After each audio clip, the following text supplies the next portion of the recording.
The young billionaire wants to marry the poor, humiliated orphan girl from the village. The stone hit her on the shoulder before she even saw it coming. Adise stumbled forward, nearly losing her footing on the red laterite ground of Oguta Market Square. Around her, the crowd pressed closer, their voices merging into one loud, ugly roar. The afternoon sun was merciless, beating down on her back as she clutched the torn edge of her wrapper, trying to hold herself together in every sense of the word. Thief! Oh! Oh! The voices came from every direction. Mama Chidinma, the fabric trader whose stall sat at the corner of the market, pointed a thick finger straight at Adise's face. I saw her with my own 2 eyes. She took the money from my tin. This girl, this cursed orphan, she has been stealing from this market since she was small. It was a lie. Everyone in Oguta knew it was probably a lie. But no one said so. Because Adise had no father to stand for her. No mother to weep on her behalf. No uncle, no aunt, no family name worth carrying. She had nothing. And in a place where nothing meant everything, she was the easiest person to destroy. Take her to the community head, an old man shouted from the back. She should be flogged, a woman cried. These orphans, they have no home training. Nobody raised her right. A mango peel struck her across the cheek. She did not cry. She had learned long ago that tears only made crowds hungry for more. Adise stood straight. Her jaw was tight, her eyes burning but dry. She looked at the faces surrounding her, one by one, these people who had watched her grow up alone on the edges of this village, who had taken her labor when they needed it and thrown her away when they did not. She opened her mouth to speak. Then everything stopped. A sound rolled through the market square like distant thunder. The crowd turned. 3 black SUVs had pulled up at the edge of the road, expensive, polished, with tinted windows that reflected the market back at itself like dark mirrors. The vehicles parked with a kind of authority that made people step back without being asked. The door of the middle vehicle swung open. He stepped out slowly, the way a man steps out when he knows the world will wait for him. He was young, perhaps 30, with the kind of face that belonged on billboards, sharp jaw, steady eyes, a calmness about him that felt almost dangerous. He wore a plain white kaftan and dark trousers, no jewelry except a simple watch, but everything about him announced power without announcing it. His name was Chukwemeka Obi. In Lagos, in Abuja, in London, people simply called him Emeka. And even in this small Oguta Market Square, people knew who he was. He stood for a moment and looked at the scene. At Adise. At the crowd. At Mama Chidinma with her pointing finger. His face did not change. Then he walked forward, and the crowd parted like the Red Sea. He stopped a few feet in front of Adise and turned to face the crowd. What is happening here? His voice was quiet. That was the frightening part. It was quiet. Mama Chidinma puffed out her chest. Oga, this girl stole from me. We are dealing with her. With stones. He looked at the mango peel on the ground near Adise's feet. Then he looked up slowly. You were dealing with a woman with stones. Silence. He turned to Adise.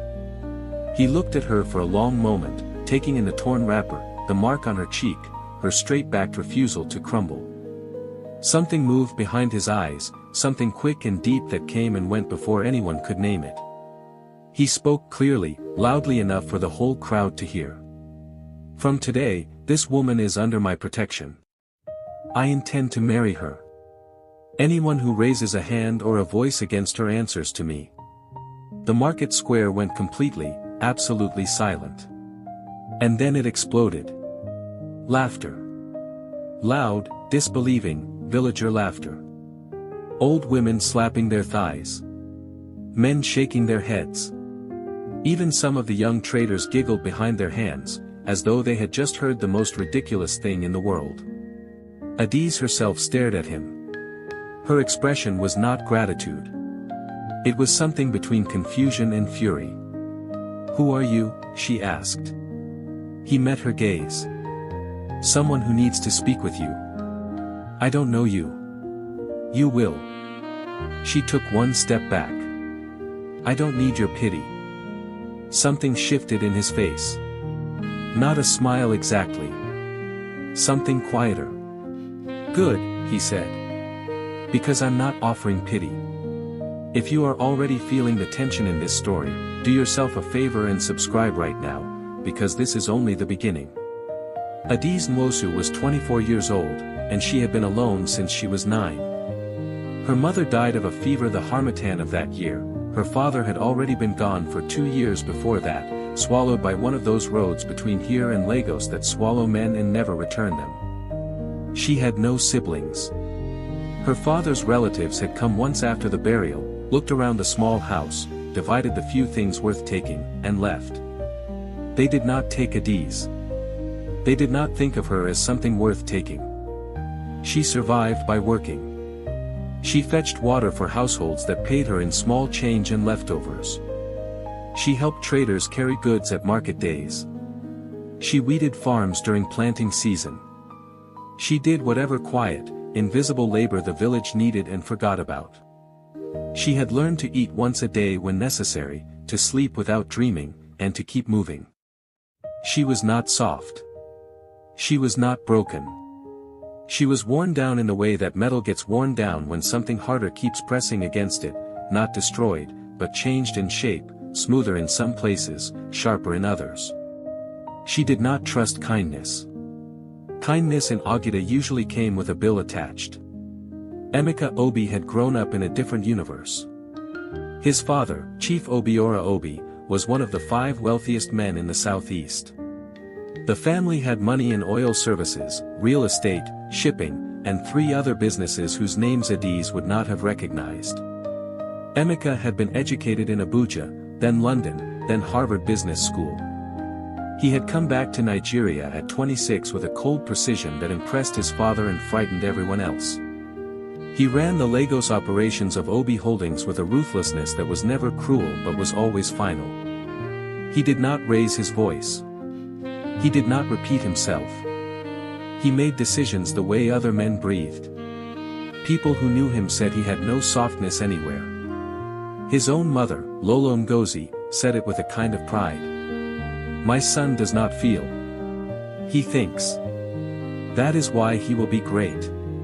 What nobody knew was what had happened to Emeka 7 years ago, on a rainy night on a back road in Anambra, when his car had gone off a hillside embankment and he had lain bleeding in the bush for nearly 3 hours before he was found. The driver had died. Emeka had been barely conscious, cold, losing blood from a gash across his side. He remembered very little of that night. He remembered rain. He remembered a voice, young, firm, frightened but steady. He remembered hands pressing cloth against his wound with a kind of desperate determination. He remembered being told, "Don't sleep." I said, "Don't sleep. Open your eyes." He had opened his eyes. He had survived. When he woke in the hospital 2 days later, nobody could tell him who had found him. The people who eventually brought him in had said a girl had flagged them down on the road. She was already gone by the time they arrived. He had tried to find her. He had searched for months, quietly. He never did. He had nearly forgotten. Nearly. Then 3 weeks ago, on a business trip that had brought him through Imo State, he had stopped in Oguta for fuel and seen a young woman sitting alone at the roadside, eating a small thing from a paper bag, her back straight against all the evidence of her exhaustion. Something about the angle of her jaw, the way she held herself, had made his chest do something strange. He had told himself it was nothing. He came back the next day. The day after that.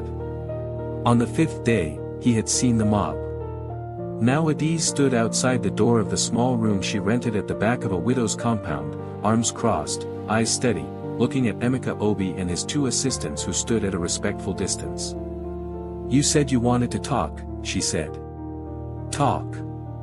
I want to offer you protection. A marriage arrangement. Legal and formal. You will want for nothing. I told you already. I don't want pity. And I told you. It is not pity. He paused. I have reasons. I am not asking you to love me.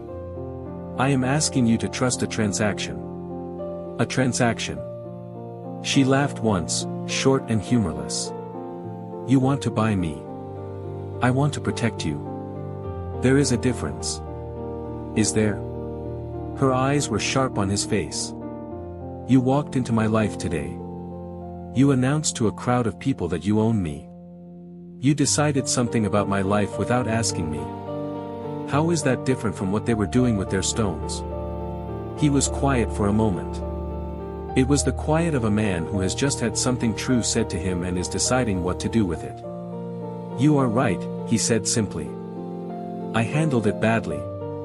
I apologize. She blinked. She had not expected that.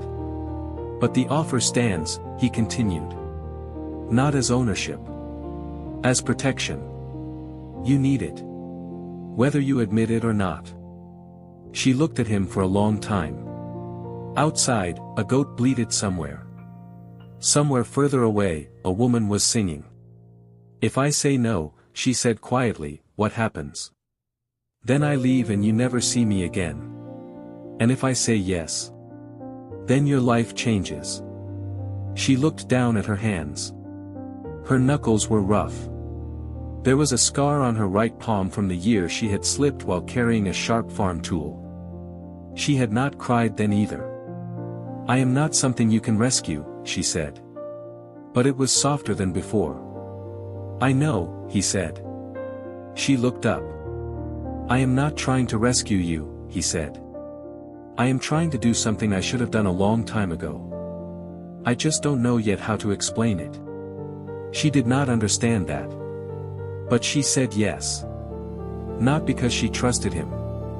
Because the alternative was another stone.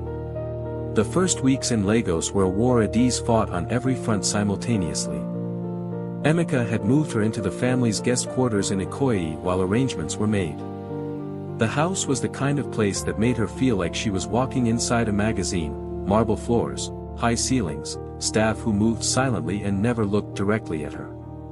She refused the stylist they sent. She kept wearing her own clothes. She ate in the kitchen with the house staff when she could, because the long dining table made her feel like an exhibit.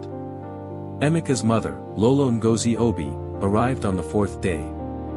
She was a tall woman, light-skinned, dressed in the kind of fabric that cost more than Adiz had earned in a year, and she walked through her son's house with the authority of a woman who believed she had built it with her own hands. She looked at Adiz once. Then she turned to her son and said, in Igbo, as if Adiz was furniture, this is the one. This village girl. Emeka, what is wrong with you? Emeka said quietly, Mama, speak English in this house. Lolo Ngozi switched to English without missing a beat. Fine. Emeka. You have girls from good families. You have girls from London, from America, educated, well-bred. What is this? This is a project, not a wife. She is going to be my wife, he said. Over my body. Mama. Where is she from? Who is her family? What is her father's name? Who are her people? You cannot bring a nobody into this house and call it marriage. This family has a name. Adiz stood still through all of it. Her face was neutral. Her hands were steady at her sides. When Lolo Ngozi finally looked at her directly, as if noticing her for the first time, she said, What do you even want from my son? What is your plan here? Adiz met her eyes without blinking. I didn't come here with a plan, Ma. Your son came to me. Lolo Ngozi's jaw tightened. Emeka said, This conversation is over.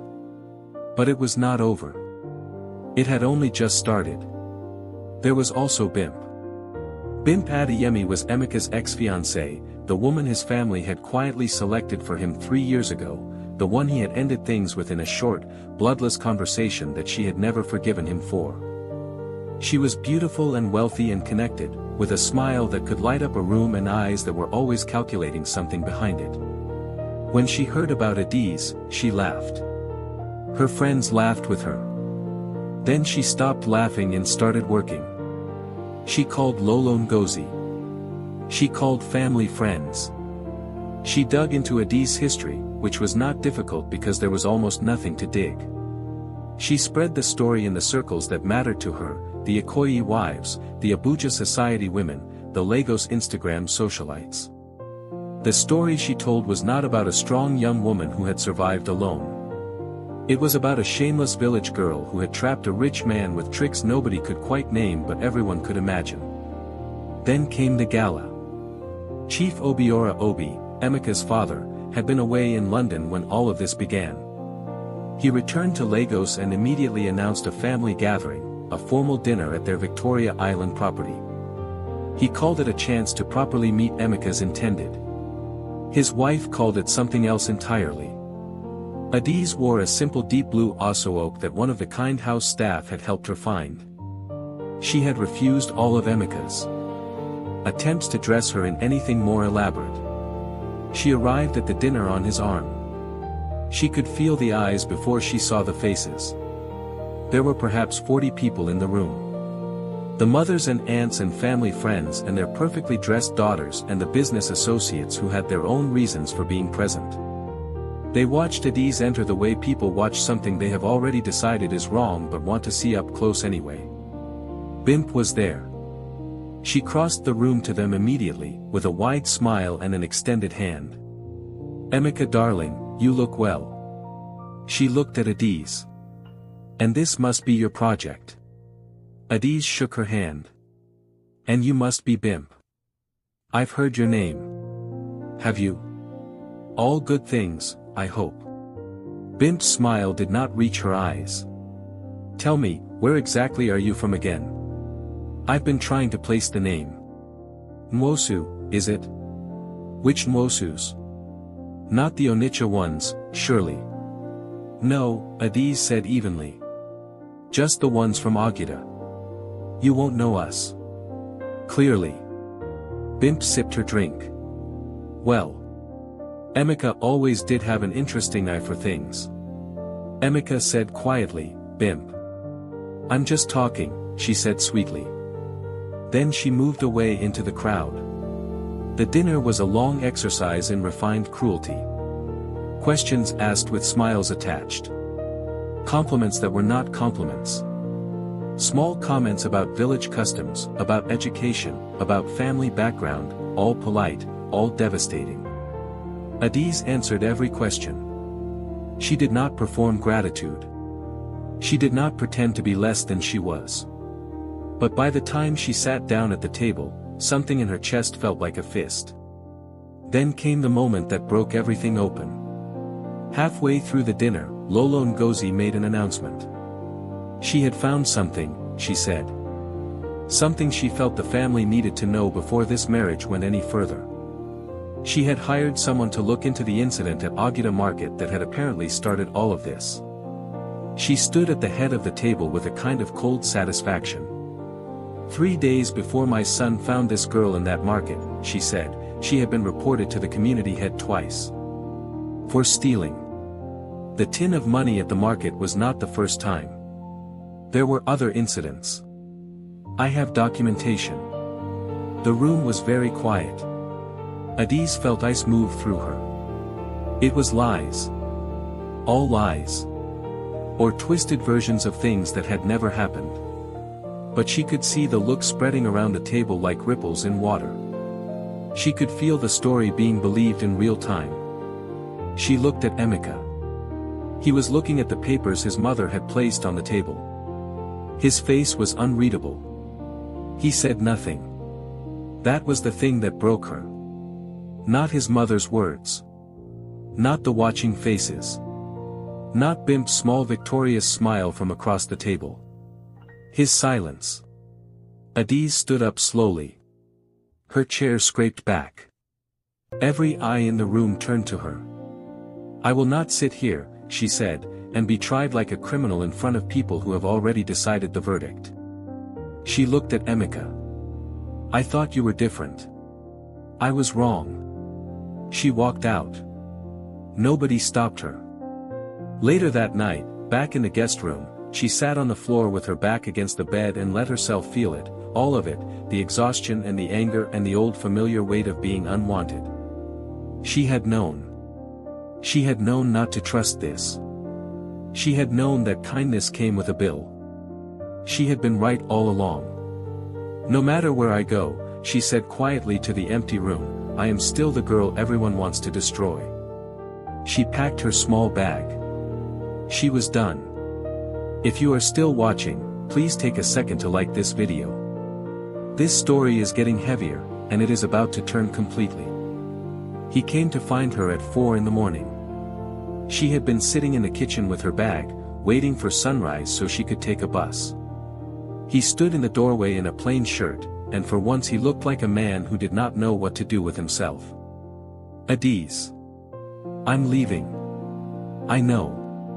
Wait. I have waited enough. She stood. Your mother is right about one thing. I don't belong in this world. I never said I did. She is wrong about everything else. You sat there, Emeka. You sat there and said nothing while she read lies about me to 40 people. I know. His voice was rough. I was wrong. That's not enough. I know that too. He came into the kitchen and sat down across from her. He did not try to stop her from leaving. He just sat. I need to tell you something. I have been trying to find the right moment and there hasn't been one.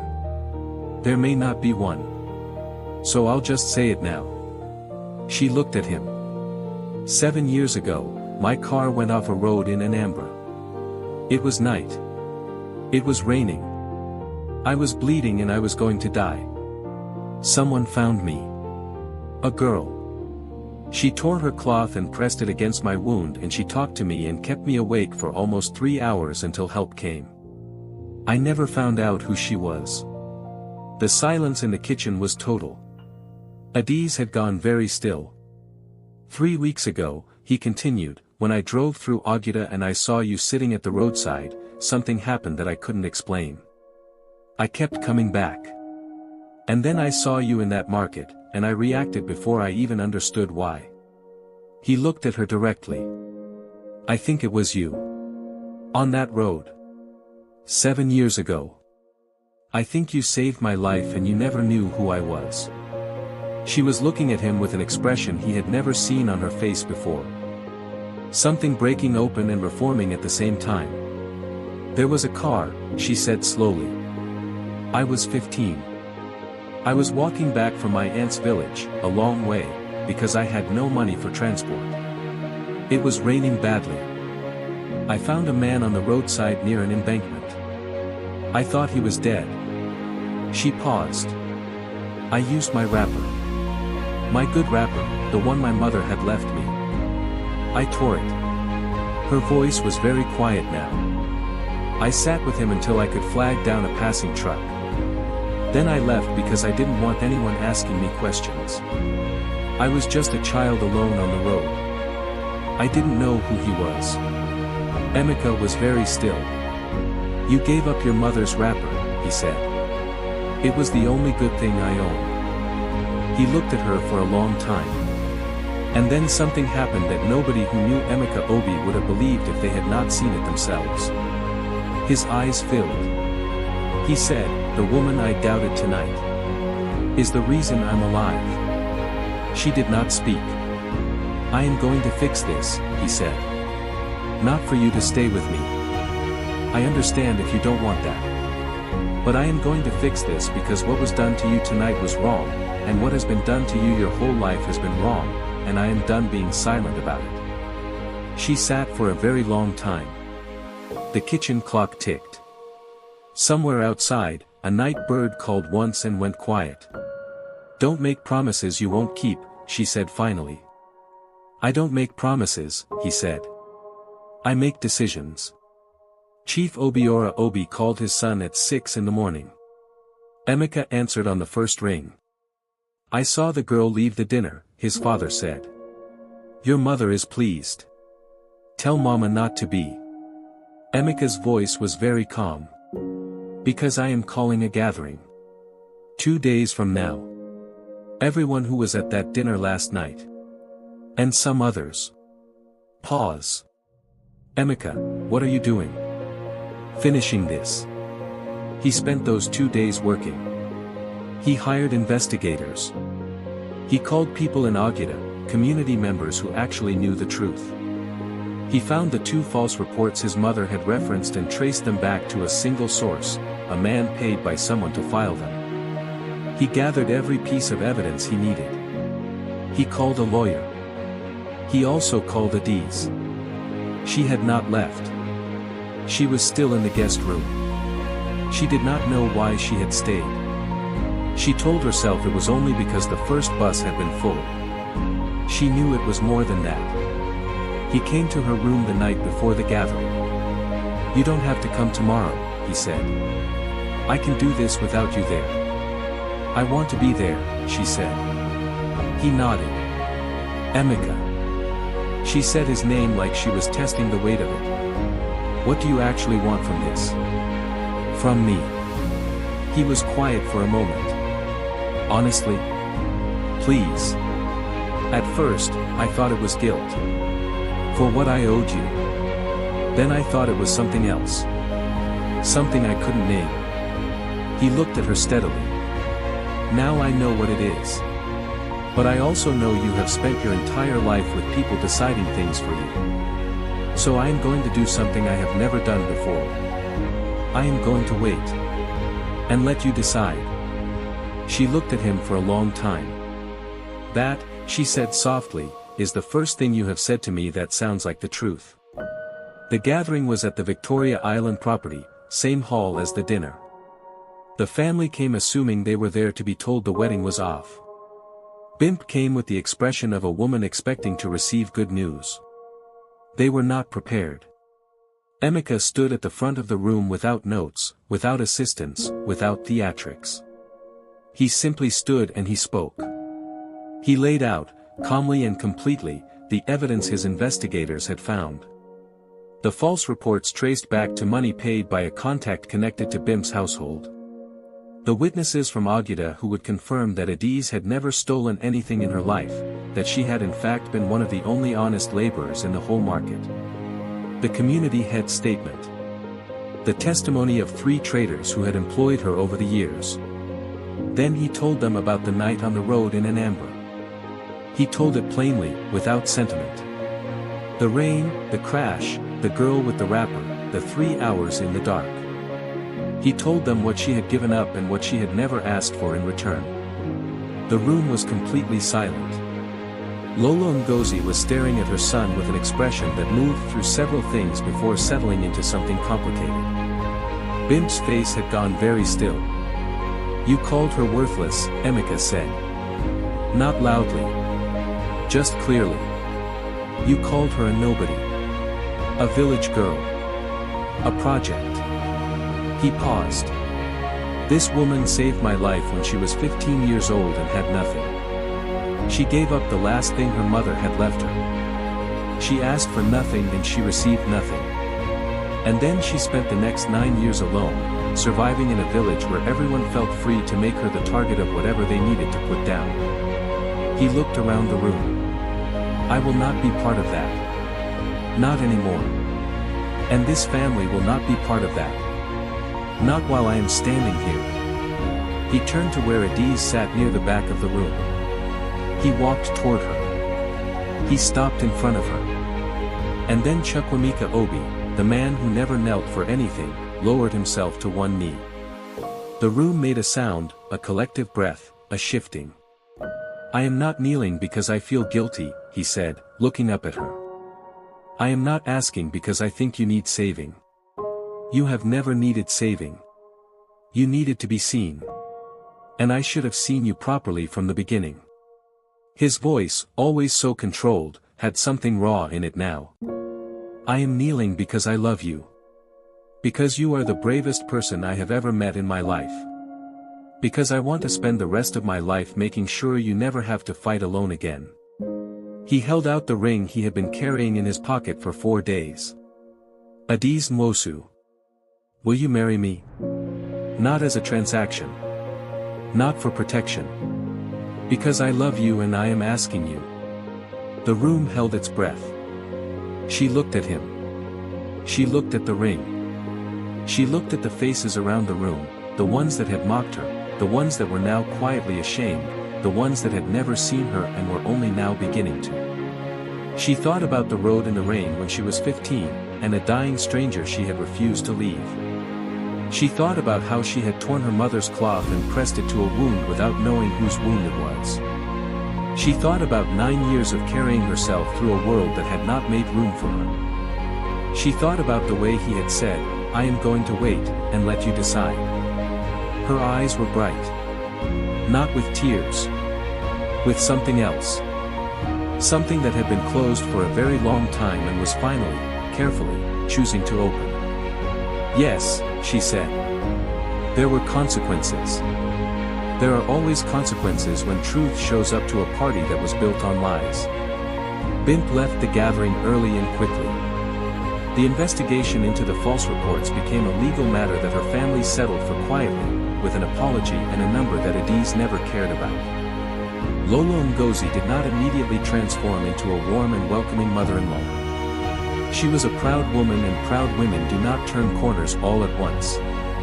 But she came to Adis 2 weeks later, alone, without her usual armor of fabric and titles, and she said, stiffly but honestly, what my son told us about that night.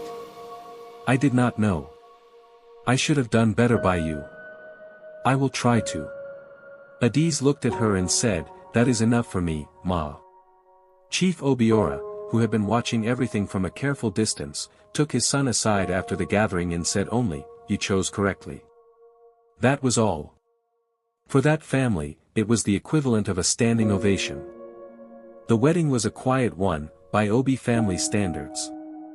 No 300 guests, no event planner from London, no trending hashtag. Just family, and the people from Oguta who had always treated Adis with kindness, the few quiet ones, the widow whose compound she had rented, the old trader who had always given her work without asking questions, the community head who had known all along she was innocent. On that day, Adis wore the most beautiful osook she had ever seen in her life, deep green and gold, and she walked into the hall not as someone being rescued. Not as a girl from the village who had gotten lucky. Not as a project, not as a symbol, not as anyone's story except her own. She walked in as a woman who had always known her worth. The world had simply taken this long to catch up. The girl they once called nothing had become the woman no one could ignore. And somewhere, on a rainy road in Anambra, a 15-year-old girl had made a decision that changed 2 lives forever. She just had not known it yet. If this story moved you, if you felt every moment of Adis' journey, please like this video right now. Leave a comment and tell me what part hit you the hardest. Was it the dinner? The kitchen at 4 in the morning? The moment he knelt? I want to know.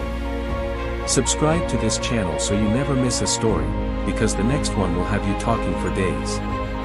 Share this with someone who needs to be reminded that being seen is not luck.